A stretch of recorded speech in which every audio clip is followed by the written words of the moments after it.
Hey everybody, Michael B. the Game Genie here, and welcome back to another episode of Playing with Power. That was completely out of nowhere. I decided to do that. It was probably very stupid. Anyway, Sounded really good. Sounded really good. It did, didn't it? It did. So we're back again. Oh, shit. Something fell. Quit interrupting him, Chris. Fuck. Sorry. Anyway, Sounded really good. Sounded really good. It did, didn't it? Yeah. So we're back again. Chris, what the hell is going on in the background? Are you sure you're still not living on the zoo? No, I don't know what. I don't know what. Something fell. I don't know what fell. Haunted. So, anyways, back to Paranormal State and Chris's, Shadow Man in the corner. Shadow Man. So, guys, we're back with Playing with Power podcast, back again this Friday. Sorry that we're a little bit late.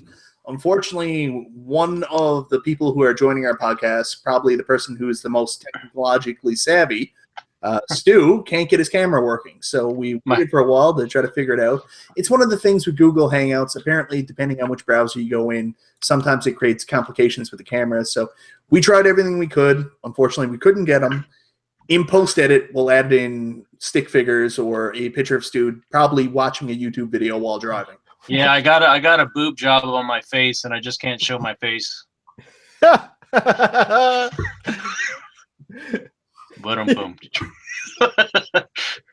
Anywho. So, Mr. Dude 206 is here in voice only. Yes. Quit interrupting him, Chris. Weekend Game Guy's here, in case you haven't heard him already. Yeah, I'm here. Chris, what the hell is going on in the background? What the hell is that? Is anybody hearing a delay besides me? Something fell. Yeah. I don't know what fell. Oh, it's gone to shit. There's feedback. Somebody has feedback. Yeah, I apologize. I had the stream window open in the background. Oh, That's my I fault. thought I was just going crazy, Mike. No. Like I got stuff going on here, and I hear voices. Hey. And It was supposed to be my turn for the intro. Yeah, I You know, stole but my people thunder. can't see your face, so I made an executive decision. Well, fucking A. It's all good. Welcome to Playing with Power podcast. Yeah. So, I know we're off topic already, but going back to your ghost story, I'm in my new apartment after I evicted my tenant, so I'm down here in my new game room. And crack or anything like meth or... Well, nothing yet. There's some black substance on the floor. I'm trying to figure out what it is. We'll figure that out later. But chocolate bukkake. while we were down here clearing everything up, and we had to take down a wall, so this place was separated, and it's connected with our laundry room. So I was down here playing a game one night, and I could swear I heard a woman's voice down talking to me. So I came up and told Lara, I was like, "Are you calling out to me?" And Lara was like, "No, I wasn't doing anything." And I was like, There's a woman's voice downstairs in the apartment that's just calling out to me randomly, like trying to communicate with me. So anyways, the next day we were down here and we were finally tearing out the wall that separated the apartment from the house. So I'm there on the side of the other wall after we get some of the stuff tore out. All of a sudden I start to hear, Michael.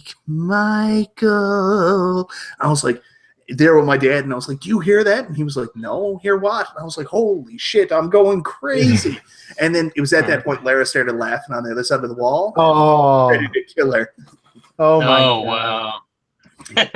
You should totally put your ass on her pillow. Yeah. You mean more than usual? Yeah. More than usual. Yes. Hey, Much guys. more. Hey guys, we got some cool people joined. Gary James just joined. Got Video Game Collector 95. Hey man. Death Crust Punk. And Retro Nobody. Super Nerdy Geek is also there. Yep. Hello, everybody. Hello. How are things? Things are good. They're good. Yeah, so Type a bunch of numbers if you like Michael. Nobody type numbers, Mike. Sorry. what? No, Super Nerdy. Oh no, that's in his actual name. There was a 1 there, but it was for his name. Let's roll right into what we were talking about. Yeah, so first FMV games. Hey, look, there we go. Lots of numbers. Yeah. Score. Look at that. Point, point, Woo, point. woo, woo, woo, woo. Gary put 69. Gary's my favorite. That's a leading number. You ever done the 68? Anyway, so we're talking about FMV games. I Yeah, prefer yeah. 22. Just saying. I don't know what any of these things are. We'll show you later. That means years of age. Yeah. Full motion video games. Mike. Yeah. This is something near and dear to your heart because what Sewer Shark would fall right into that, right? Yeah, we were actually going to talk about what our favorite full motion video game is, but you've kind of taken that away from me, Chris. Well, I'm a spotlight hog, so Yeah, well, He said, fuck you, Chris. He said, Yeah. fuck you, Chris. yeah, that's right. That's so, right. yeah, full motion video games are near and dear to my heart. I think it's one of the biggest missed opportunity in gaming. What we got and what most of the full motion video games are known for is really garbage games, and basically they didn't do a lot with the opportunity. When you think back on it, the ability to capture video and then turn it into a video game, it's been used for years. It's just how you implement it. You think about even going back to the arcade, Dragon's Lair. Dragon's Lair, for all intents and purposes, is a full motion video game, and it's done right. It tells a cool story. So, I mean, there was an opportunity to do that. Unfortunately, it didn't translate well, and we got a lot of crap.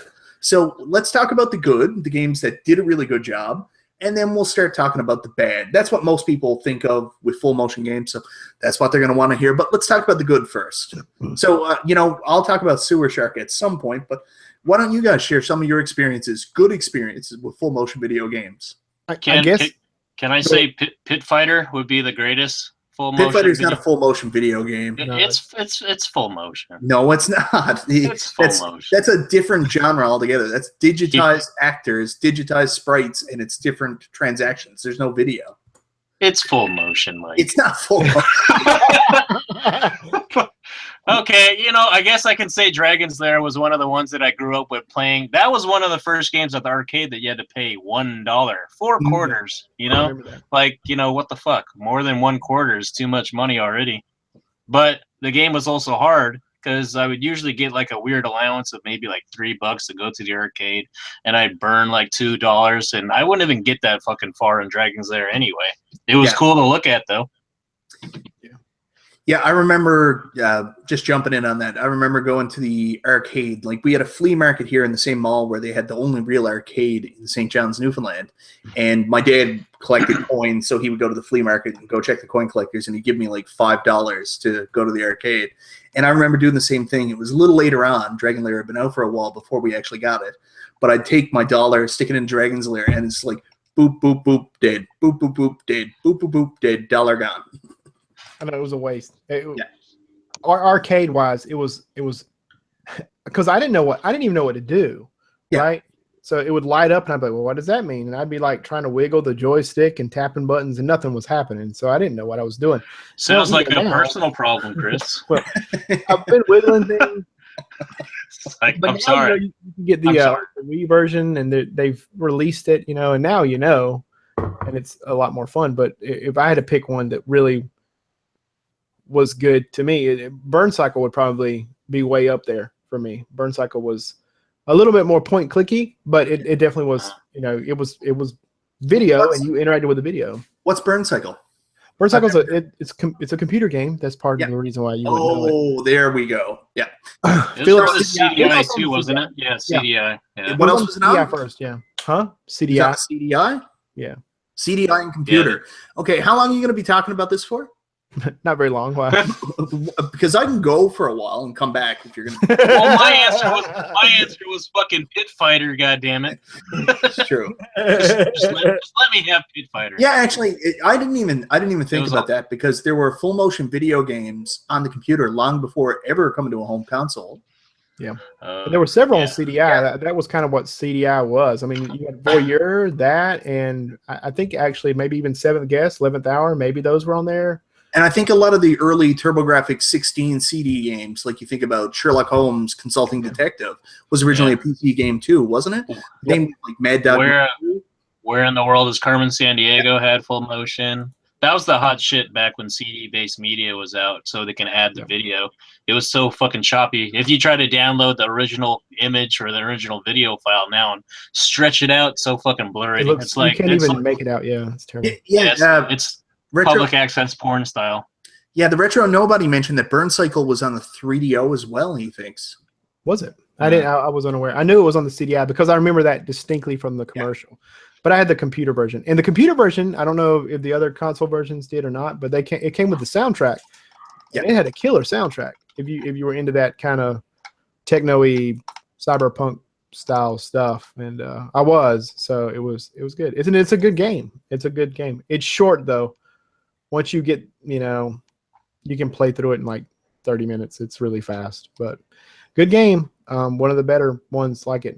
Voyeur is another good one. And Voyeur happens like in real time. Okay. So if you opt, basically you're, kind of like, you're spying on these people in a apartment complex. If you opt to look at window 1, you might miss something going on down at window 6. You know what I'm saying? So you pick and choose, and how you pick and choose what you're looking at sculpts the story, which I think, interesting. Yeah, that's kind of like Night Trap, basically. Yeah. Oh, very much. It's almost exactly like that. Yeah. Yeah. And so Night Trap's not a bad example either. Night Trap's a great example. Night Trap is a game that I want to learn how to play, but I've had it for a while for my Sega CD. I don't have the original version. I have the 32X version. So I don't know. I've never ever known the differences between the two, but I don't know how to play it, and I haven't bothered to actually try to read the instruction manual. So I always find that I don't know how to actually turn off the traps when the burglars are coming through, or the vampires, whatever the hell they are. And I always miss it. So I just get really, really frustrated because you got to watch the whole goddamn video leading up to them finally coming in. So pretty much if you start missing stuff, I feel like you just turn off the game and start again. And it's frustrating. But it's a very cool concept, and I'd like to know how to play it. Yeah, this all started. Click, Mike. Pretty much. On the Sega CD, you point and click? Yeah, it's the where you use the D-pad. Yeah, you use the D-pad. You use the D-pad. That's what I'm doing wrong. Well, I mean, this is a real Dur moment. I'm serious. Can you see that? Geez. I mean, I guess to me it seems like this style of gameplay lends itself more toward a computer environment. I mean, being able to move the mouse and click and move and choose, and some of them I agree with. Like Dragon Slayer is not like that at all. It's designed for an arcade, so D-pad, here we come. But yeah, you can take a game like Myst, point and click. I mean, that's how you're going to play it. Because I've tried to play other Myst games, like console releases of Myst games, and I can't play them because I get all fidgety. I actually had Dragon's Lair on the Sega CD as well. I still have it. I had it growing up, and I've never really gone back to see if there's any difference between that and the arcade version. Have you guys ever emulated both versions? What do you mean? I've done the arcade. Like, the Dragon's Lair arcade. Yeah, the MAME version versus, I guess, the Wii version, Well, I didn't think about that. I got a MAME emulator on my Wii, so maybe I could try that. I've also got a Sega CD emulator, which it's weird seeing emulated full motion video games. I'll tell you that. Weird. Yeah? Yeah, it doesn't come out the same. Like, playing Sewer Shark on the Wii emulated, the video itself is actually a lot more grainy than even on the Sega CD. Wow. You would think it'd be better, right? But it's worse. You would assume, yeah. Well, I wonder if that's like Stu was saying, whenever you blow up the image, because the pixel density is so low, it's just way off. It's way bad. Yeah. That could be it. Maybe I'll stream some Sewer Shark some night and show everybody, and maybe then you could kind of notice the difference. I don't think it's the fact that it's blown up, because you got to think about it. I had like this giant, almost like 40-inch Sony Trinitron TV, and I'd run the Sega CD on that. And honestly, the picture size on a flat screen 50 condensed is about the same size, and it's a significant difference. Really? I'd like you to reenact it and act out the first scene of Sewer Shark in your basement. That can happen every day. That'd be so awesome. Do it. I was thinking, there's a gator down here. He's already there. That's good. He's there. Another good example is the Neverhood. I've talked about that one before in a top 5 video. Neverhood. You remember that game? 1996. No. It's a stop motion. He said nope. Thanks for watching, Mike. It's a stop motion. Like the whole game is made entirely in stop motion, and from that standpoint, I was just impressed. Anyway, stop motion always impresses me because it's a lot of work, and it's a pretty cool, and it's a good, once again, really cool game. Yeah. But it's just impressive that someone took the time to animate something like that. I wonder if there's a collector out there that collects nothing but the FMV games. I'm sure there is, right? Yeah. Yeah. Surely. New thing. Everything else. New YouTube thing, you know? So there's some other really good ones. Like I was a big Sega CD guy. Like the idea of it blew me away. So I got the Sega CD. Luckily, I avoided a lot of the crappy FMV games, but there were some other good ones. Like I had Tomcat Alley. Tomcat Alley was another one that. That's a good one. Yeah, that's a good one. And then there was another one not a lot of people know about called Fahrenheit, which was a firefighter type game, and that one was excellent too. I was really excited about that because that was a dual pack. You bought it for the Sega CD, and then in the same package, you also got the 32X disc as well. I like a lot in my package. You should. Chocolate bukkake. Some of the crappy ones, like I have, I bought after the fact, Mighty Morphin Power Rangers, and essentially all that is that's the episode, and it asks you to basically press up, down, left, right, ABC at certain times. Like there was no work put into it. They just showed the episodes, and then they were capitalizing on the popularity of the show. That's it. Yeah. Well, they had a lot of games like that for the Sega CD, like the Marky Mark and the Funky Bunch. I was going to say there was a Chris Cross one too, right? Chris Cross. Chris Cross. Yeah. They were just capitalizing, just like how soundtracks and movies. Every movie has some kind of weird soundtrack CD back in the early '90s. I don't know if you guys noticed that or not. Oh yeah, totally. Yeah. Bad ones, Corpse Killer. Core Killer. I'm sorry, Core Killer. Core Killer. Yeah, so Michael B. the Game Genie merchandise is going on sale. Yes. All the words I've mispronounced over the years and popularized will be up there. Contra Hard Corpse. Yes. Super Mario Brothers. Super Mario Brothers. Super Mario and bags of milk.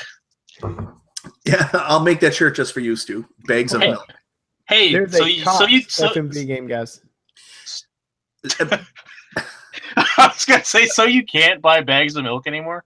Not here, no, but you can still buy bags of milk in other parts of Canada. We just stopped. Will you make that drive?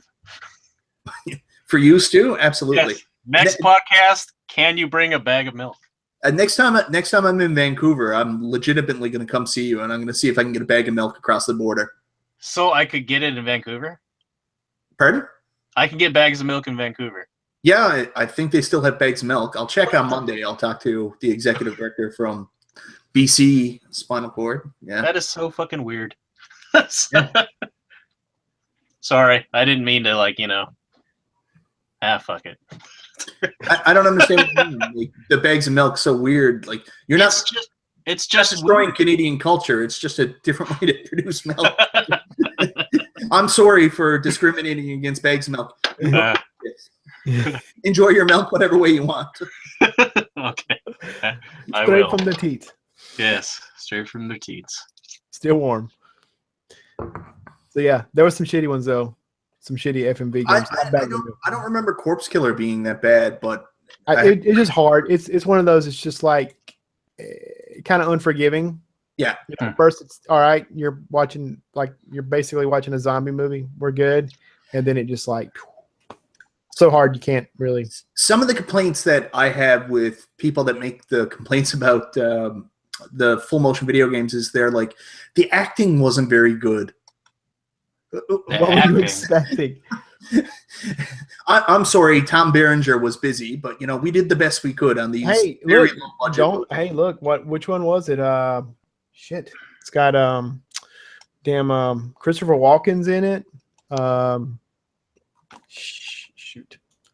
I'll think of the game. I don't know. Yeah. It's like a futuristic crime game, and he's Millennium. Was it Millennium? No, I don't think so. Was it? I got my list out here. I'm trying to find it. It's a murder. It's like the Ripper. Something the Ripper. Jack the Ripper. Jack the Ripper. Jack Ask the Mike. Ripper. The Ripper. Mike. Mike. No idea. Is it just Ripper? Is it just Ripper? Yep. Ripper. Ripper. Starring Christopher Walken. And there's actually a pretty solid cast in this. It's like Burgess Meredith's in it. Yeah, I mean, it was the funny thing is, after the full motion video boom happened, that's when people realized that there was voice work and other kinds of work in movies for these actors that were kind of out of it. I mean, like, what's his name? Luke Skywalker did a ton of video game acting, like the Wing Commander series. Wing Commander 3, yeah. And like this became a viable source of revenue for actors that maybe weren't as popular in the mainstream for movies anymore, but they could come in and do work on video games. And I mean, it's commonplace now that real actors, out of work actors, do voice work on video games. Like, you'll scroll through the credits of just like a Tales game, and then all of a sudden you'll see like Alicia Cuthbert. And you're like, oh, I remember her. Yeah. Yeah, she hasn't been in anything in a long time. No. Oh man, this game has got like all kinds of people. Paul Giamatti, Karen Allen, Burgess Meredith. I think it won an Oscar. Huh.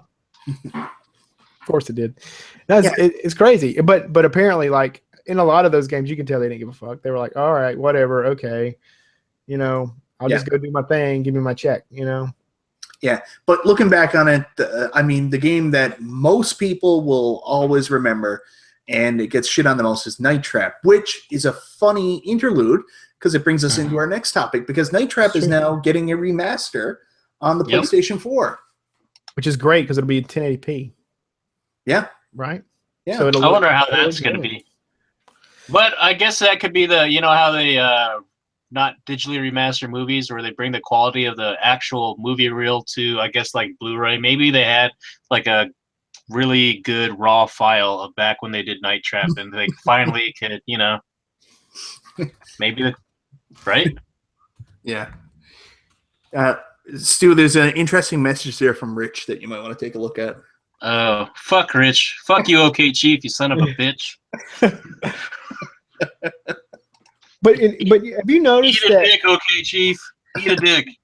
You noticed that we've seen a lot more of that, a lot more of the remaster, this HD re-release of that. Yep. I mean, DuckTales, right? Great. It was awesome. DuckTales remaster was great. Almost a completely different game. Yep. In a lot of ways. Castle Illusion, same thing. Castle Illusions, excellent example. Yeah. Several. I've actually got a long list of games on that I've been playing through right now that are all HD remasters.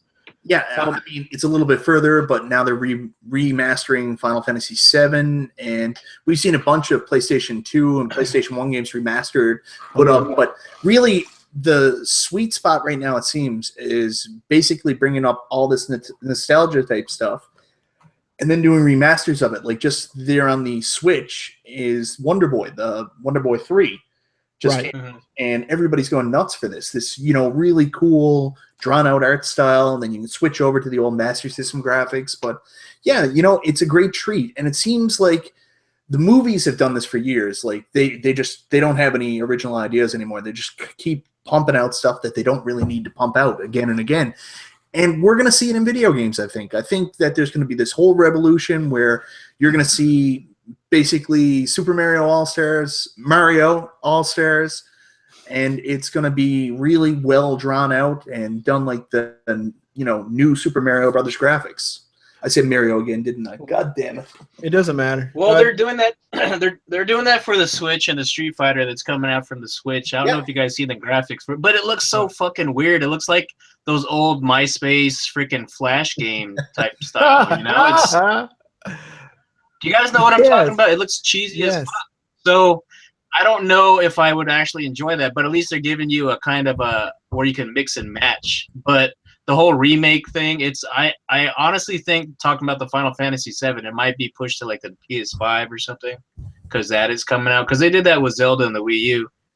Yeah. But all this HD remastered, I think they also do that because the people just don't have the consoles at the time, so they have to do those kinds of remasters so that when they do have the console, they'll have that option.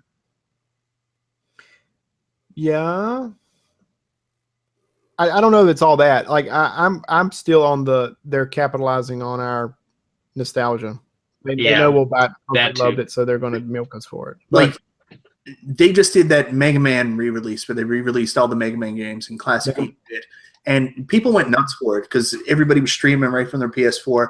But tell me how much goddamn money they would have made if they redid it with a cartoon art style, kept the same play dynamics and the same feel, but it's all beautiful, brand new cartoon. Oh, I'd eat that shit up.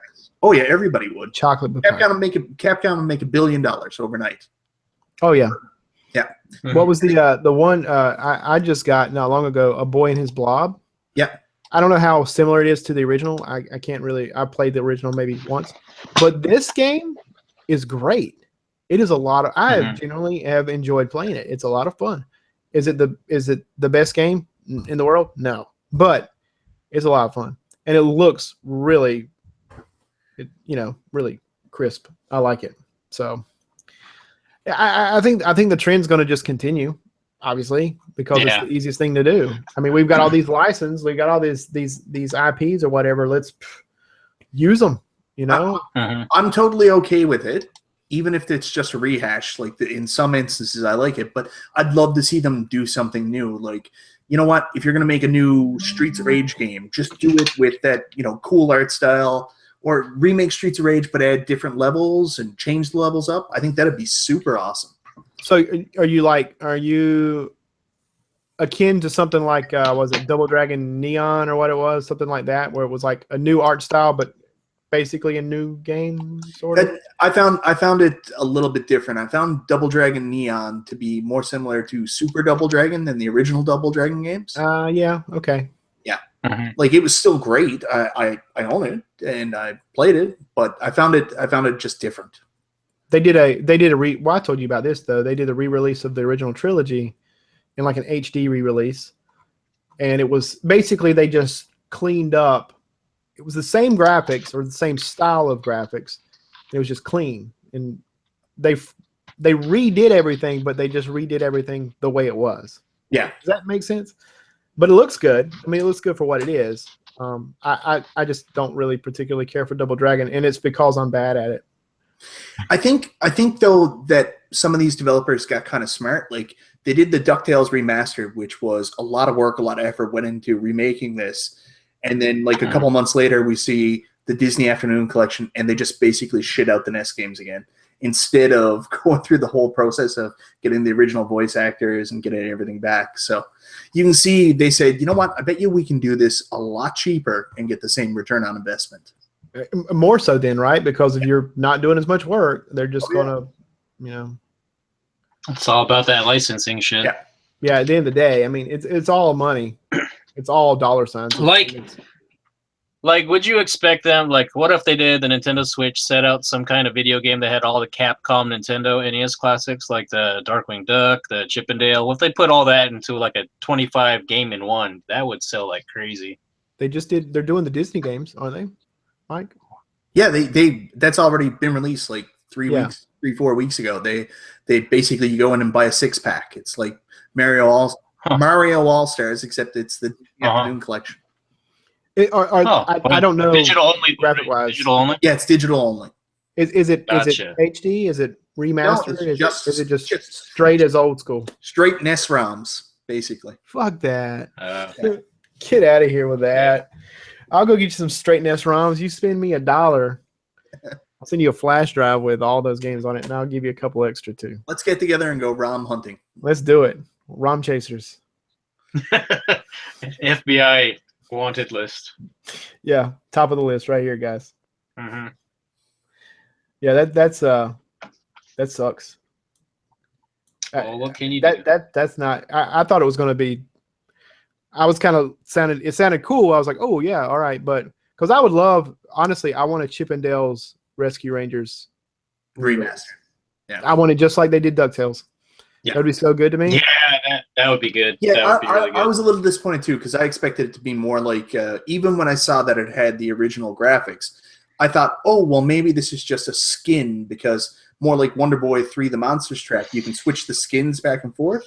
I was kind of hoping for more of that. Like, even if it's the exact same game, just update the art style or something. No, that sucks. That's disappointing. I didn't realize it was like that. So that's Well, if it were available to be streamed, would you play it if it was cheaper? Yeah, well, yeah, I would. that's a good question. That's a great transition. If we could. So what do you guys think about the whole streaming thing anyway? I've always thought it was a very cool idea. I mean, I actually had friends that had the Sega channel growing up, and I wasn't even that close with them. I would just randomly go up to their house, and I'd be like, hey, so I'm going to come in now. Looking in the window. Really? Hello? Hey, Let me in. Anybody home? that's awesome. I got 2 cheeseburgers. They're like Oh, closing the geez. blind, like looking you right in the eye. Just no. You're like, that kid's here again. Yeah. Close the Very- shades. Yeah, I mean, like the Sega channel was very, very cool and innovative at its time. And it kind of it died, and then we never saw it again. But you'd go to hotels, and for some reason all the hotels had like streaming game services set up. So I don't understand how this isn't something that was just more relevant. And especially like you see a lot of games that Stu, you always talk about them. I'm going to wait till they hit the clearance rack. A lot of games lose value, like they just can't sell them.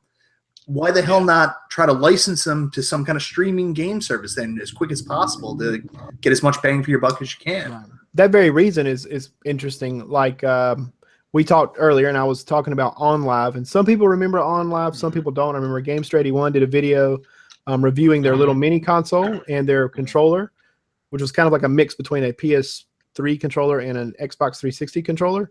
So it was real ergonomic, but it had the dual sticks anyway. But their service was kind of that, right? It was, a flat fee every month. You could stream. The cool thing was you could stream it from your PC and a relatively low spec PC. You could stream from any Android device.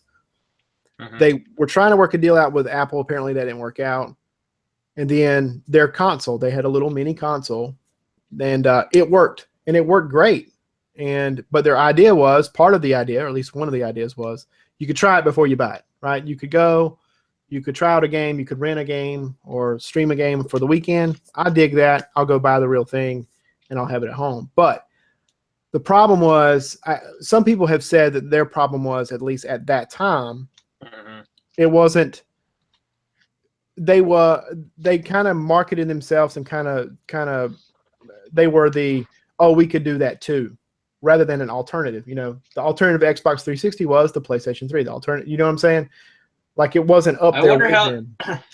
I wonder how the bandwidth and the whole internet structure was back when OnLive was prime time, because that was a big issue. Even now, it's interesting you should mention that, because I did some research before we did this. Yeah, because I'm a dork. Okay. So how did it look out?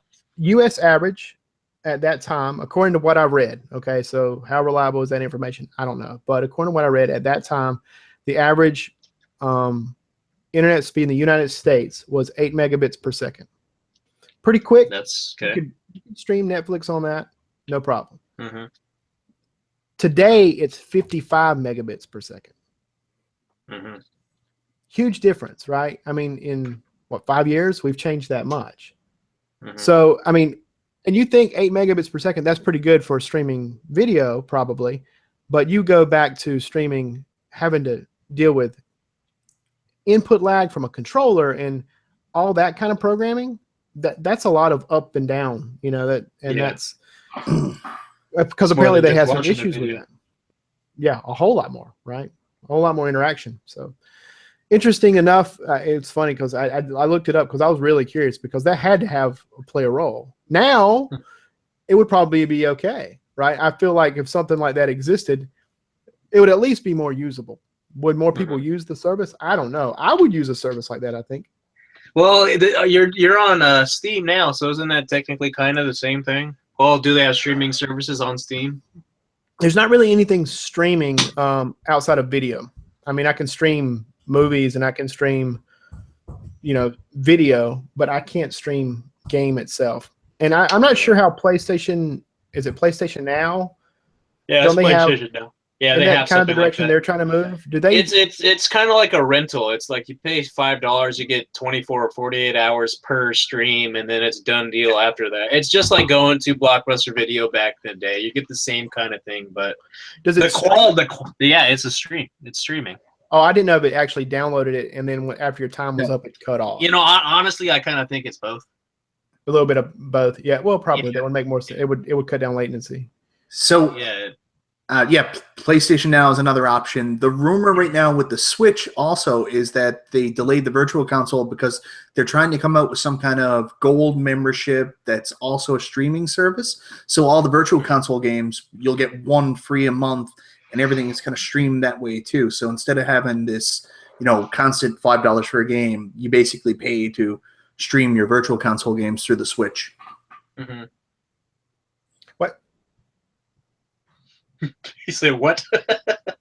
I was just thinking, like, what would a hang up be about using a service like that? Outside of, I guess, maybe if you try it out and your internet connection just can't hang, I guess you wouldn't want to pay for that, right? I mean, Yeah, exactly. I mean, I Yeah, can't that think would- of any other reason. That take Because out that's a a lot of direction. people, though. I mean, Yeah. and like Stu says, he's going to wait for the dollar menu before he buys a game. Mhm. Well, if I could stream any game I want for $5 a month, There you go. I like the idea of rentals. Like, I don't know if this still exists, but there used to be like these, after the video stores all closed down, there used to be these bins. Like, it was like GameFly and stuff like that, where you basically pay, a fee, and they would send the game, and then you'd have to send it back. And like, Mhm. I would imagine that's what streaming gaming could be. It's that rental where we don't have that option anymore. And what people do right now with games, and this is why I hate the resale of games. When new games come out in my area, people go out and buy them day one, full price. They'll pay full price, and they'll try to beat them as soon as possible. Like, they don't even enjoy them. They just play through them as quick as possible so they can get them back up on the trade groups and try to sell them off for as much as they can. So Wow. really, they're only That- paying like, $9 for the game, because then they sell it for pretty much like the exact value minus the tax. what's the point of even playing it then? Yeah, even that's too much fucking work, You can be that's not fucking casual gaming. That's fucking like jacking Well, off as yeah. fast as you can, and not worth it unless you enjoy it. You know what I'm saying? I like doing that. As Oh, fast as I what can. I do. I was going to say, I'm not going to say, but Gary mentioned Redbox, and you can go to Redbox and do games, but I never see anything good in my Redbox. It's always like it's. So now, Mike, I'm thinking about that joke I told you earlier about the sloppy jokes. When I said Redbox, I started thinking of that. Anyway, there's never any good games. I can't finish that. I can't. Well, Redbox doesn't have I know a lot of people that get the earliest releases from Redbox, but you have to be there to get it right away because people hang on to that shit. Oh yeah. And I don't know, and that just You see sucks what about the people steal, reseller like- thing that you said, Mike. It's just Have you seen where people steal Say what? like the movies or games out of the And- Redbox and they scan the thing so it tricks the And- machine? they're already doing too much work. Just put a piece of paper in there, but they have your fucking credit card info. You know what I mean? Yeah, that's what I'm saying. Like they So, know. Mike needs to stop doing that shit.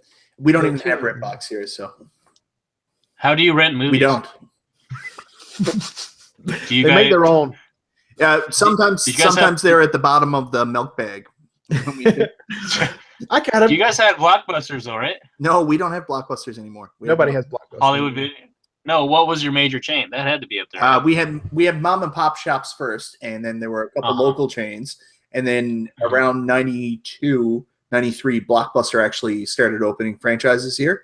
So then Blockbuster and Jumbo Video were the two major chains. They closed out all the mom and pop shops, and then they went bankrupt as well.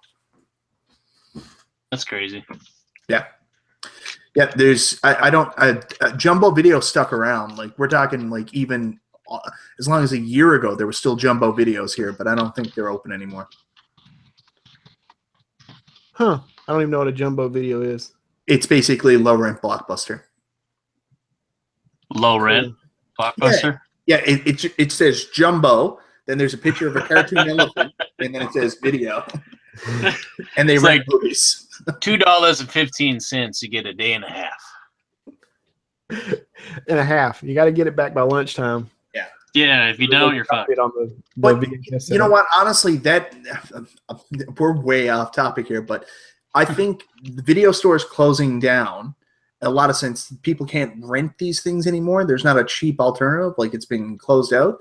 Has kind of what's pushed the whole stealing type community with emulation and Cody boxes and stuff like that. Because like honestly, I can't pay $40 every time I want to watch a movie, either in theaters or go buy the Blu-ray. And like games, I mean, a game here in Canada, because of the economy and the way our Canadian dollar went, a new game here in Canada is $79 plus tax, and our tax rate is ridiculous because our government sucks. So it's basically like $94 to buy a new game here now. Oh my God! Yeah. That's absurd. Oh yeah. You better believe I'd be on a streaming service. Yeah. Like, right? God. So there's got to be something that's got to come along that's going to basically fill in that gap. Like with movies, we have Netflix and stuff like that, but with video games, you have nothing. You have to buy it, and even when you buy a digital copy, I'm always going to have a problem with this because you can't charge the same price for a digital copy that you're charging for a physical copy, because with the physical copy, there's added expense for the packaging, other things that you're not paying for. If they just gave the digital releases at a smaller discounted price, I would have no problem with buying one, but I refuse to pay the same for a digital copy that I would pay for a physical. Well, Mike, I know where you can do that. Pardon? I know where you can buy digital copies at a significantly lower rate than you would. If you're going to start talking about Steam, you can buy digital copies from PlayStation or Xbox One at a discounted rate. There's all kinds of flash sales. It's very exciting. They also have. I have your answer. Steam. It's always Steam. They have fucking digital collector's editions. Now that what like what? Pre-order your What does that digital mean? collector's edition. Ridiculous. The only thing what? Like I was trying to think of a way like, no, there's nothing. I got nothing. I got no way that's okay. Nothing different. No. They're just trying to trick everybody. With content, like not like a movie with like deleted scenes. It's bullcrap. Mike's typing with one finger. I guess that is. No, I use one finger on one hand, all the fingers on the other hand. It's weird, but that's how I type. Use one finger on one hand. But on my left hand, one finger, and then in my right hand, I use them all. So this is that's because his right hand's not even on the keyboard. Really? I can do that. I mean, I've been doing that for years. You were gifted, Mike. That's what they say. Yeah, he has ascended. That's his mutant ability to type with one finger and then the whole hand. And this is also my lovemaking technique. Yes. So $94. Those must be $94 to buy a Nintendo game. It would have to be a Nintendo game. Right? Well, that's like I just responded to Rich. That's the reason why I've only bought one new game in like the past year. Like I used to be constantly, watching for stuff to come out. I was always that first day buyer. I was so excited to get things. Now, like Resident Evil 7, I've been burned by so many Resident Evils. I'll just wait. I'll see when it goes down. Yeah. Well, and the thing about it is that there's nothing that has hit. There's a couple things. I got to get it. Breath of the Wild, maybe. Okay, sure. I bought Breath of the Wild and a Switch for day one, so that was $94. That was he said, maybe I should wait. Fuck it. But you're not going to go buy the next Street Fighter game like that. Hell no. No. I didn't even want to buy Street Fighter 5 until 2 years after it came out for $20. Still ain't got that shit. There's a difference with the Street Fighter games. Like with a new Street Fighter game like Street Fighter 4, Street Fighter 5, there's no point in even buying the first copy. You wait 2 years till Ultra, Super, Remix, Anal Bead, Stream came out. The only reason Anal Bead the absolutely only reason to do that, or the argument people would give you, is that way you're going to be able to play online. Yeah, I don't do that, so it doesn't affect me. I don't like playing online. And you know what? If you wait, they'll still be there playing if you want to play. Well, that's what those freaking the season passes for an extra $100 on top of the game Screw price. that, And right? Screw that. Crow just brought up an interesting point. Like you talked about, a Street Fighter V came out 2 years ago. They're still not. They're still updating it. You know, it's. Yeah, it's bullshit. And that's another thing, right? Releasing incomplete stuff. That burnt some developers. Like Assassin's Creed, their quality, their name of that game is done. Like, you know, what company is that? That's Activision? Ubisoft. I think Ubisoft, you're right. Yeah, Ubisoft's reputation at this point is in the toilet. People don't buy Ubisoft games. They're like, nope, not even risking it because of how often they've done that. Yeah. I don't buy them, so I can't. I don't know. I mean, yeah. So I mean, $94 for a game. That's crazy. That's like price gouging, isn't it? Yeah. They've got to be Nintendo games, right?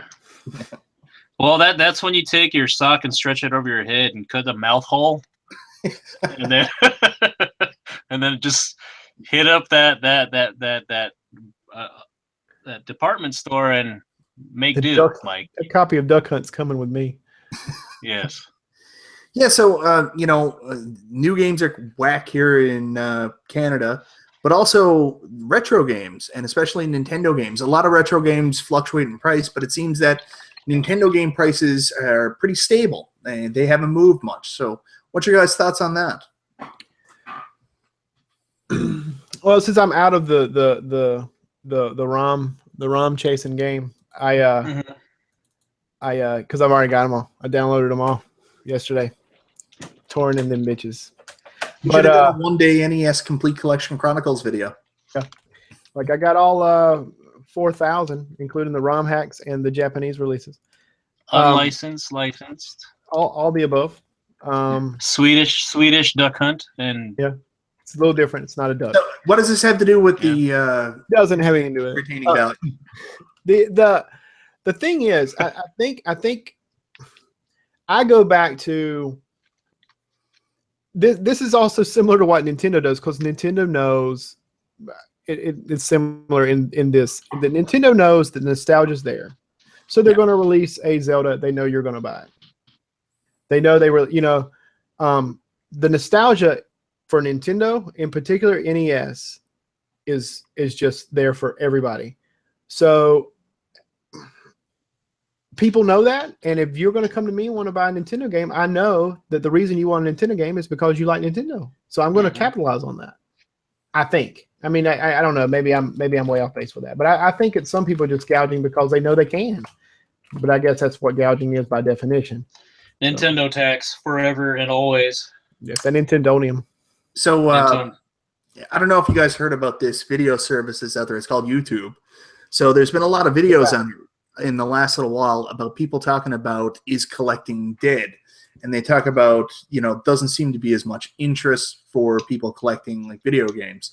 So the question I'll pose to you is it that Nintendo games aren't coming down in value, or that people were selling them at such a peak for a long time that the supply is up here and the demand was up here, but now the demand's down and it really hasn't affected the supply yet? Like, people haven't realized, or there's a timing what it'll take for those prices to go down. People are willing to hold on to those items to get the maximum price, and maybe it'll take 6-7 months of people not buying before they'll bring the prices down. Mm-hmm.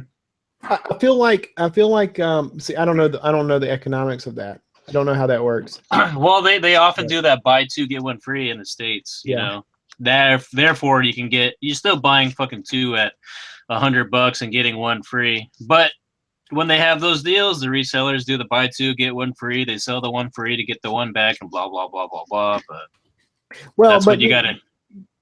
We also run into people that eventually get into tight spots. People that are, they lose a job, they decide to, big life change, buy a house, adopt a kid, whatever they choose to do, they're going to sell it off, and the Nintendo's going to be the top dollar, right? So you throw it all out there. What if you decide that you're going to adopt a kid, and then you sell your games, and then you decide you're going to adopt another kid, so then you start collecting again, and then sell them again, and there's a vicious cycle. Well, some people just work that way. I don't know, but the thing is that the thing is I lost my train of thought, Mike. Thanks. Stop staring into his eyes, Mike. You will eventually get to a place where you know you got to get rid of them, and that's whenever you throw them in a box and say $200 everything that you can carry. You know what I mean? Yeah. But I think you're right. It's going to take time for people to finally say, "All right, I've got to get rid of these somehow." You know? Yeah. I think so. I think there's that drop off time, and I think that's kind of where we're at for a lot of sellers and a lot of people in general. I think we're in a drop off period where it's about to dip again. So I'm waiting to see that happen. I not like I'm going to snatch anything up. I'm watching. Yeah, I have a lot of theories on this stuff anyways. Like with NES games, I'm also thinking about the age gap. Like when the NES games really started to get really hot and popular, it's when people of that vintage that grew up playing them got to that age where they had the expendable income and wanted to relive some of their youth. And you'll notice that as time has gone on, when we're in this hobby, it goes from Nintendo to Super Nintendo prices increasing to all of a sudden people are like, oh man, N64 was great back in the day. And we're a little older. We're like, what are you talking about? N64 was trash. And then you get into the PlayStation era, and then all of a sudden, and now like I'm looking at YouTube and I'm looking at some of the comments, and like younger people are coming on and they're talking about, oh, GameCube hidden gems. And I was like, there's probably like 6 good games, guys. I don't know how you're putting together a top 10 here. Yeah. But it's that age range, right? Maybe that's I think there's a lot to do with it. I think what the age range that's there now is this Nintendo 64 guys, right? They're probably about where we are. PS2 is there. GameCube. Yeah. It's on its way up. Yeah. But I think the hot it's like 64 and PS1 right there, and then right on its heels is the PS2. Why hasn't Game Boy just exploded though? You know, Game Boy has always been cheap. I'm not saying that it should be millions of dollars or whatever, but Game Boy is a great system that nobody really fucking. Someone should make a top 10 games for the Game Boy video. That'd be a good idea. Someone with talent. I'll get on that. Someone with talent. I'm sorry. I'll get on that, Mike. Don't worry about it. I'll get it. What day is it? Do I still have time? That's what? Yeah. Speaking of which, Mike, that was actually a really good video. Thanks, man. It was a lot of fun. It was. Global. Super Mario Land is an excellent game. It's one of those. It's like, yeah, why? But it's good. Hella good. I can kind of answer Stu's question from like some of the comments and messages people wrote me, and it's just like a weird thing. Like you would figure the Game Boy is so synonymous with video gaming. Like everybody I knew as a kid had one. It was such a big thing. But it's almost like for some reason people just don't think about it or lost it. And there's so many really, really good games for it too, is the frustrating thing. Like even after I made my video, I went back and played a ton more. Like I played Adventure Island the other night and it was so good. But what everybody kind of came up with was like, oh, I didn't really have a Game Boy. There was a lot of comments about how expensive it was back in the day, so they never bought it. Or the people that are now on YouTube maybe were a little bit later in the vintage, so they really only came on and had Pokemon and then moved on to the Game Boy Advance. So there's a lot of that. I have no idea why it didn't blow up. It's just... it's like it's a stepchild for some reason. But then again, Game Gear games never blew up. I mean, none of the portable stuff really did. But do you think? See, all right. So I didn't really care for the Game Boy, and I really did not care for the Game Gear. My first complaint is that they are they're battery hounds, right? I mean you better have a wall plug. Man, the Game Gear in particular. Goddamn Game Gear 6 AA batteries. You kidding me? But I didn't even get a Game Boy until much later. Gosh, we were well into the 16-bit generation before I got a Game Boy, and I got it secondhand off like a crackhead, So like, and I had Mortal Kombat for it. So Mortal Kombat on the Game Boy was so bad. I had it and Tetris. So I had a Game Boy since it launched. Like pretty much I got one right away. And do you still have it? I still have the original one. It's got an NBA sticker on it for some reason that came off a hat. And when I had my childhood Game Boy, I even went out and bought an F1 race, and I love the idea about the connectivity. I never got to play a linked up 2-player game until Mortal Kombat. Me and another kid on the way to school on the bus used to play Mortal Kombat on our linked. Of all games to do that with, what? Yeah, I know. This would have been a better choice. Much better choice. He was excellent at it too. Was the worst thing. Like I was like, this is so cool. Then he whips my ass, does all the fatalities. I'm like, I don't want to play anymore. I don't like you. Yeah. Yeah, this is mine. This is the one I had, and it's still like it didn't have the battery pack then. Still doesn't have the battery back now. Yeah. The tape residue from where I would tape it to keep batteries in. Yeah. Either of you guys ever get to the New York Nintendo store and actually see the old destroyed Game Boy from Gulf War? I've never been further north than Richmond. Oh, really? I went there, but that's back when it was Nintendo, the World. Well, I did. I don't remember what they had. No, it was the Pokemon Center. Then they turned it into Nintendo Land or Nintendo World. That's sad. Yeah. So before that happened, it was fucking Pokemon, fucking everything. Yeah. Pokemon fucking. So everything. no, Mike. No. Just picture that, guys. Yeah, it's like Jesus fucking Christ. God damn it. That's weird. The most swearing that's ever been on my channel. Enjoy it, Mike. Sorry, Mike. I'd show you something, but you can't see it because my camera's fucked up. Pressed fruit bowl. But yeah. So, what would make a Nintendo game, or what would make them go down in price? Just time. I think it's, at the end of the day, Just- it's gonna be time. Yeah, it's turn the hourglass upside down and wait for the sand to run out. The games are going to go down.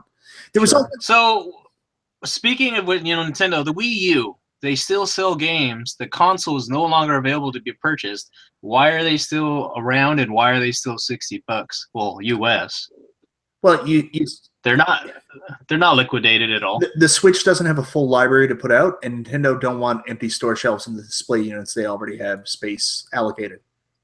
Yeah. Yeah. It would make them look bad. Like if they have a full display case with like 16 3DS games and then 4 Switch games. Yeah. Well, the Nintendo display cases they have now are just empty, like plastic bins with like spaced out amiibos and spaced out displays of DS games. They're just keeping their space. Yeah, your displays are probably different than mine. Like we still have the big glass cases in most of our stores, like Walmart and stuff like that. And those glass cases are filled with Wii U games because Nintendo don't have anything to replace them in. That's how it is here. That's it. Yeah. Here. It's loaded down with Wii U's and Yeah. Yeah. And also, you got to remember, like, even though the Wii U wasn't a huge seller, that's among us more adult people. Like, there's tons of kids with those Wii U's, and like, I remember seeing kids get games for the Wii U for Christmas, and I was thinking, like, almost like wanting to pull their parents aside, being like, maybe you shouldn't invest too much in it. But this is some families, this is all they have. So, I mean, Yeah. it's great that Nintendo's still offering those games out there to support that. Yeah. Yeah, don't be that video game douchebag, No. Don't. No. Don't do it. I'm at the point now. I think I do want to do the Wii U now, finally, because I'm aware of. It's becoming the new niche thing. Like you see a lot of the guys that are doing it right now. It's people that always kind of had Wii U's, but now that it's dead and the Switch is the thing, they're like, I'm an official Wii U guy. I'm going to get every game and stuff like that now. It's becoming a real wink thing, right? I want to hack it. I want to download ISOs and ROMs. Go some ROM chasing, and it's what I'm about. I mean, you can just do that with your Wii anyways. Like you're going to get the same result. I don't know. I've already done it, but I want to. If there's a way to do it and use the control pad, I want to do that. I don't know if there is. Stu, is there a way? Yeah, there is, but it's a freaking process to hack the Wii U, but I just haven't done it yet because I only have one Wii U. What's crazy is I don't want to fuck up. Oh yeah. But what's crazy is my Wii. I did the homebrew, and I can't add games to my SD card. I probably shouldn't go into too much detail, but I can't add games to it anymore. What do you mean add games? The ISO Like files? I can't bring the I bring the SD card over here, plug it in, and it won't it won't copy stuff over. I don't know what's going on with it. Are you using the USB loader or using the F or what load GX loader? Which one are you using? You realize the SD cards lock at times, right? Like there's Mine's not locked. Yeah, I know what you meant. I thought that's what it was, but it's not. At first, that's what I thought the problem was, but it's not. Copy your shit to new SD card. Try it there. Yeah, that's what I think. I think I was thinking about just formatting it all and start over. Yeah. And putting everything, because when I first did it, I did it as a test, and there was only like 20 games or something I put on there. And now my son's always like, well, what about da da da da da? Can we play another game? And I'm like, well, you really like you really like, oh, that's not on here either. So going back to this is off topic again, the whole emulation thing and stuff like that. So recently I've started emulating from my Wii. That's how I record a lot of my footage. And people have been asking me about it. And I'm kind of hesitant to say it at times because I kind of feel guilty about it. But then I think back on it that most of the people that are making YouTube videos now are actually using their Retron 5 to record their game footage from because it gives the clearest picture for recording. And I don't feel guilty about emulating from a modded Wii to record gameplay footage because really, even with the Retron 5, that's emulation. Like, do people not realize that? Even though you have a cart in the system, it's just copying it and emulating it. That's what you're recording. Right. Right. I'm just trying to make myself not feel guilty, I guess. Don't feel guilty. Do you enjoy playing the games on your Wii? Yeah, I love that classic controller. I think that's one of the best controllers to use for gaming. You're good. You're fine. I just hate charging I have a wireless sensor bar that takes batteries. It's kind of annoying. The sensor bar is a nightmare. Like, I had my sensor bar up on top of my TV in my family room, and the little cord from it actually fell down and got entangled in the hinges that the TV was up on. And there was no way to get it untangled. I had to take the TV off the wall to try to get the sensor bar cord out. And, like, I'm meant to keep my Wii U upstairs. When I moved everything down to this game room, I was like, I'll leave the Wii U up there because I got a lot of stuff on the Wii and the Wii U I haven't finished yet that I want to go back to. But that sensor bar was a nightmare. I was like, nope, F it. It's all going downstairs. I don't give a shit. Do the candle trick. Do the what? Trick. The candle trick where you do the 2 candles. Because all it is infrared sensor, right? So all you need is 2 lights. And the candle reads like the LEDs that are inside the sensor bar. So you can put 2 candles up near your TV and it tricks your remote. Get out of town. Really? No, I'll show you. What are you, a wizard? No, I'll send you. You shall not pass. You ever be using your Wii? You ever been using your Wii and like point your Wiimote like toward the light? You ever have it like off center and it start doing weird stuff? Well, what you've done is probably hit your light bulb in your room somewhere, like on your ceiling. And because ours used to do it all the time in the house when we lived at the other house we had. Which one? We lived in about 17 houses in the last. The one with the big room. Remember the big room? Yeah. We had recessed lights and they were hot. So if you pointed over there, you could move it and use the lights on the ceiling as your sensor bar. So yeah. Anyway. Sorry. Yeah. So that's a fucking mind trip, man. This is another topic that's not on our list that Chris sent out in his OCD type personality, but we also talked about kind of clicks on YouTube, and I don't know if this is something we talked about before, but there seems to be certain groups of people that are very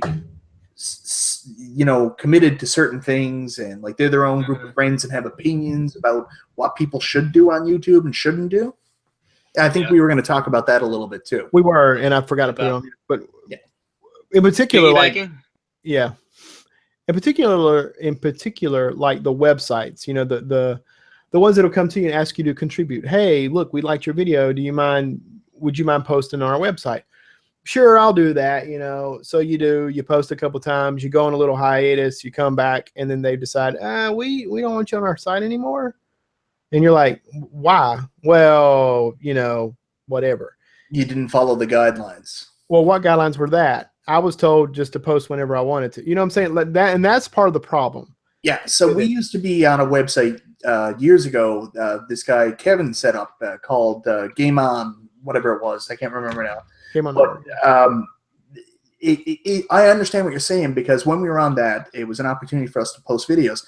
Then all of a sudden, like, it was kind of like instructions came out, and I remember the time he gave a very specific, detailed tutorial. He said, if you're going to put up pickup videos and stuff like this, I want it laid out this way. And he showed like Metal Jesus videos, and he's like, this is how you do pickup videos. And I was like, F this, I'm going to do what I want. Like, if you want me to be part of your page, you accommodate me, man. Yeah, I'm not about jumping through hoops for that, for something like that, and especially when it's like. But I understand the other side of it too. I mean, the people that are setting up the webpage are putting either a time or financial investment into hosting this thing, and they want to assure the highest quality content to drive it forward. Kind of like YouTube right now, you know, giving everybody the shaft by all their policies to get rid of the stuff that they find to be less desirable. So that's kind of what they're doing by setting up these rules on these web pages, I guess. Sure. Well, and they never give any warning anymore either, do YouTube. they? YouTube, it just fucking changes. Well, you got to be part of this creator studio, and like your networks. If you're part of a network, they're supposed to help you. Like, I'm part of Screenwave Media, and I'm not a good person for Screenwave Media because I don't reach out to them very much. And I guess they have managers on their page. Like, it's funny, I talked about this on Twitter earlier. I had a manager through Screenwave Media that was, I don't know what they're supposed to do for you or not. But anyways, I checked my email today because John Riggs talked about 8-Bit Eric is his manager through Screenwave and the stuff that he's doing for him. I was like, holy shit, these guys are actually supposed to do stuff for you? So I checked my old email that they would have had, and the last time a manager wrote me was in like 2015. And I was like, oh, yeah, thanks. Yeah. Thanks for the help. Well, and I understand from the standpoint of if you're not cranking out videos that are getting money for them, they're not gonna put the time in to do anything. Like, I'm part of an MCN also. I'm also I'm part of a network, and they're not going to put any. I got 1,000 subs. They're not going to do anything for me. I get 58 views a video. Yeah. Well, one thing I don't understand is, like, you know, some networks actually have people that work properly, and other networks just fucking spam the shit out of you. And you go back and look at them, and they're not really fucking anything besides a person that's, you know, trying to quote unquote manage you. So what's the point? Why don't you just manage yourself? But I don't know. It's I was never for the network thing, but I'm not saying that if I had a more popular channel, I would not be. But like I said, it's Mike. You should have paid attention to your fucking emails. Well, that I went through that weird time, and like honestly, a lot of what happened was a lot of stuff happened in my personal life, and also when Keeb kind of passed away, Chad, I got really weird about YouTube, and I just didn't really care about it anymore. It's not that I didn't care about it; it's just that kind of puts a lot of stuff in perspective, and I really didn't really feel like making videos, and it really came at a bad time because it was right after that top 10 NES Hidden Gems video came up, and my channel kind of had a lot of forward momentum, and then that happened, and I kind of really took a break, and then other stuff happened, like my wife graduated, so it was just bad timing. And I guess from a partner perspective, or whatever you want to call it, the Screenwave, maybe I wasn't very good for them, like I mentioned earlier, because I really didn't keep up my end of the bargain. I had an opportunity to grow, and I kind of pissed off on it. Yeah. Well, yeah. I mean, you know, real world, right? Yeah. And ain't none of us millionaires, you know. You're not? Unless Stu's got Who is something to complain. Well, Stu has like 753 cars, so yeah, he got all that selling PS2s though. I have an extra warehouse of all my PS2s. I'm actually the guy that people are selling their PS2s to. He's the guy. Tell you guys, I'm the guy. Yeah, you stockpile them so the price will go up. Yeah. So going back to the elitism, I'll give an example where I'm a little bit of an elitist. Like I'm not super opinionated, but one thing that really kind of bothers me is when I'm watching certain YouTubers that I really like, that I think have really good content and stuff like that, and they want to grow, and you know that's what they're doing, and they do very topical videos. Like I love LJN Defender, Matt, aka Cygnus Destroyer. Like he's a really nice guy. I've talked to him personally. I like his videos. But like I find like really what's been coming out of his channel a lot has always been like what's going on outside in like media. Like he released a video today. He doesn't usually release on Fridays. He usually releases on like, I believe it's Sundays or Mondays, but he used to release on Fridays. Anyways, he released Alien Colonial Marines today to coincide with Alien Covenant coming out and stuff like that. Like that just irks me for some reason. It shouldn't, but like it's just like make what you're interested in making, not what you think will. Not to ride the wave. Yeah, well, it's funny because you're advised by your networks a lot of times. Like I have been advised to do the tent pole thing, right? You know, you do the tent pole that, you know, the Alien Covenant's coming, and so let's do videos about Alien, and then after Alien Covenant comes out, maybe let's do something else about it. We saw it with Star Wars, May the 4th, right? Star Wars games all over, Star Wars videos all over the internet, of course. You know, it's going to happen. It'll happen with anything that, and that's okay. And sometimes, you know, I've been guilty of seeing it and trying to capitalize on that. That's what, remember, first video, Captain America and the Avengers, that I was trying to capitalize on the Avengers movie. Oh, were you really? Yep. Didn't work because I released it like around the same time. But we all know our really good friend Mike Levy.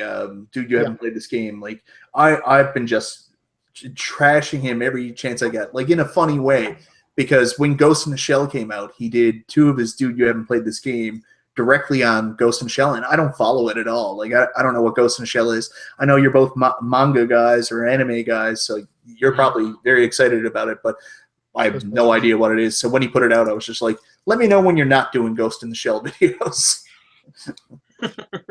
that's harsh. Yeah, well, I've kept it up for months. Like, he put out an update video, and the first thing I said, he said, expect an update video. And I was like, is it to talk about how the Ghost in the Shell era of your channel is over? We've gone past that. Now, I've been also been guilty in the same vein of oh man, yeah, you know, and that movie's coming out and thinking, oh yeah, I used to like that game, and then playing it and it being inspired by it. So I guess I take the mentality of I don't know what your inspiration was for this. I'm pretty sure, but yeah, it's your business. Is there anything wrong with just being inspired by the current events in the world? You know what I mean?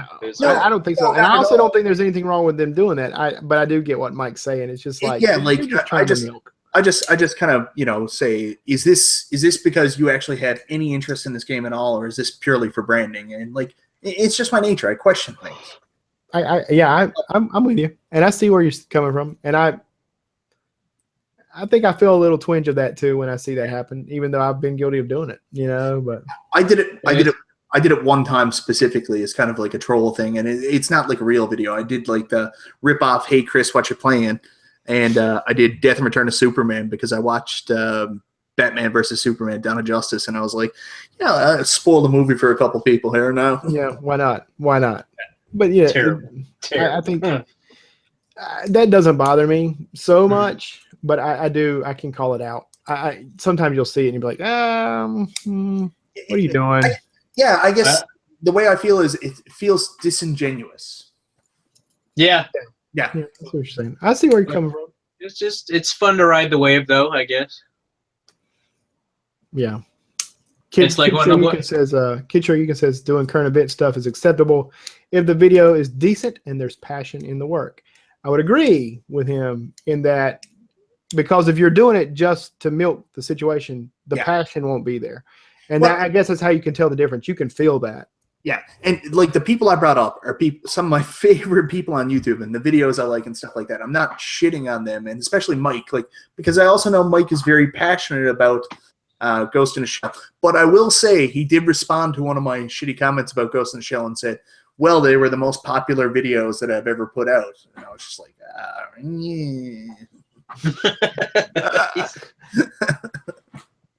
Interesting. So maybe there is something to Mike. Maybe we should start doing this, right? No, I'm just gonna keep doing whatever I want to do.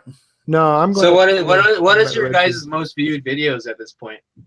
Mine's still a top 10 NES hidden gems. It's around 370,000 views. 370,000 views. So, yeah, couple. Get right on my knob. Mine's got like. Do you realize that video still gets like it shows up video viewed in the last 28 days on your analytics, and it shows up as like 28,000 views last month. It blows my mind. 28,000. Yeah. Fuck. Yeah. That's crazy. You should take it down. It's not even really a good video. No, Burn. I like it. I thought it was pretty good. But you know, my most viewed video is, come on, internet, my complete inbox NES games. Oh, really? Yeah. how many 100,000? That's like your third video, Chris. 6,000. 6,000. Yeah, it's like my third. 600,000? No, 6 with Oh. 6 and 3 zeros. Oh. Yeah. You know what? My next one is the GIMP tutorial. Me showing people how to do the YouTube banner. Yeah, but I think the thing is, it's not successful because it's a tutorial on how to do the YouTube banner. It's they see GIMP tutorial and they're like, oh, this is some S&M type instruction video. My third most popular is Stubbs Zombie. Well, Stubbs Zombie was a great video. Fourth is Nightmare on Elm Street. Here's another elitism thing that kind of bothers me that I'm sure YouTube clicks and stuff do, is a lot of people will talk about Stubbs the Zombie, and immediately, because I know you and know how good that video is and how much time and effort you put into it, I expect that the next answer after they talk about Stubbs the Zombie is, I heard about it from Weekend Game Guy's video.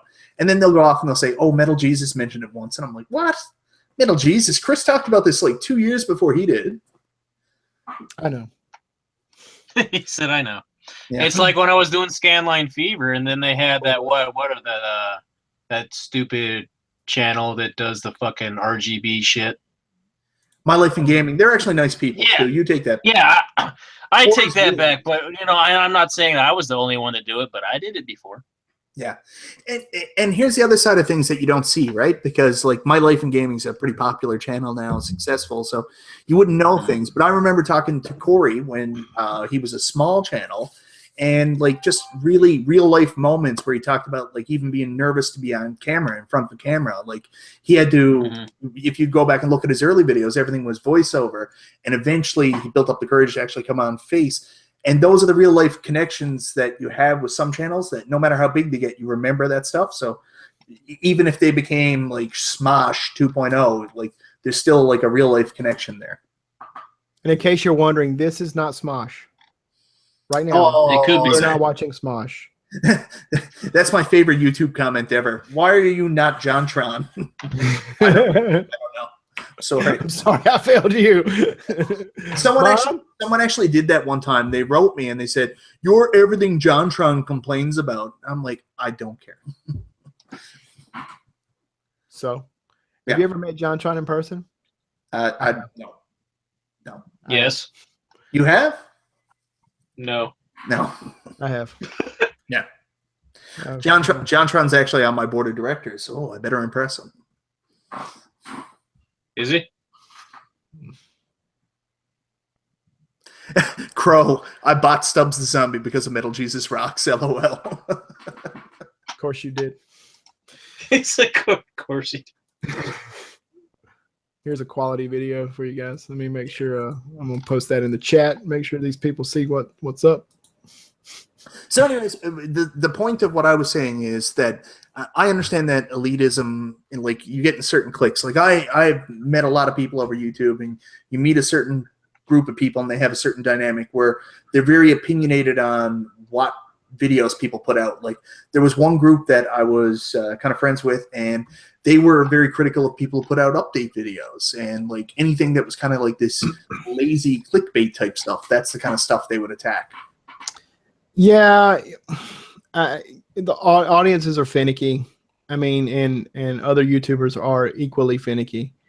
So I mean, and there is a sense of elitism that happens, you know, and you know, it happens. Yeah. And you're not gonna be able to change it. I mean, that's people being people. Yeah, but that was the point of my comment. I see both sides of it because there's certain things that I'm critical of that really isn't that important. Yeah, yeah, it's just not your jam. Yeah, exactly. Well, it's good for people to have different opinions. Otherwise, if everybody says the same shit and likes the same shit, then what the fuck is the point? Yeah, I always use that saying too. If we all had the same opinions, it'd be a pretty different world, pretty boring world. My dad used to say, he would say that opinions are like assholes, and everybody has one. Yeah. And sometimes people have too, and they share things through them. Some are more interesting than others. Brown. Yeah. I still don't understand exactly how to do that, Mike. It's the weirdest thing. And like, let's not talk about that. Enough nightmares for one day. It's awful. Well, guys, I'm roasting here. I got to get out of here. It's really hot. And if you don't want me to get naked, I think we need to wrap things up. I'm pretty sure that's why most of the people are here to see that. Anybody want to see me naked? Put a bunch of numbers if you want to see me naked. No numbers. Watch Jim. What would be funny if it's just phone numbers? Oh, here we go. It's all the same guy. I know that guy. Ah, fuck. All right. All right, guys. Well, I got to get out of here. I need And, to situate my camera for next time. So apologize to everyone. Well, no, I don't, but my shit's fucked. So there you go. yeah. Next time we'll all be visible, especially Keith, because honestly, he's the most attractive of us. So this is going to drop our views anyway. So Yeah, we thanks. don't have our eye candy. Yeah. All right. All right, guys. Well, that was fun. It was good. I'm going to get out of here. I'm All right. You guys will too. All right. We'll see you guys later. You in 2 weeks, guys. 2 weeks.